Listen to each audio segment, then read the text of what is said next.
Во периодот на Климент, тоа значи после 910 година, доаѓаат дел од учениците Климентови горе и практично го формираат тој втор универзитет.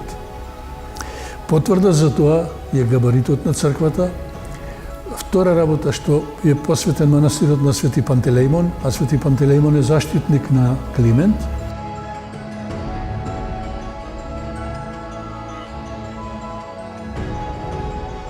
Потоа е изградена малечка црквичка.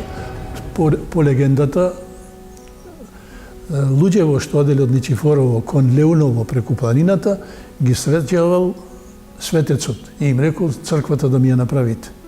И тие, не можејќи да направат толку голема габаритна, го направиле ова манастирче.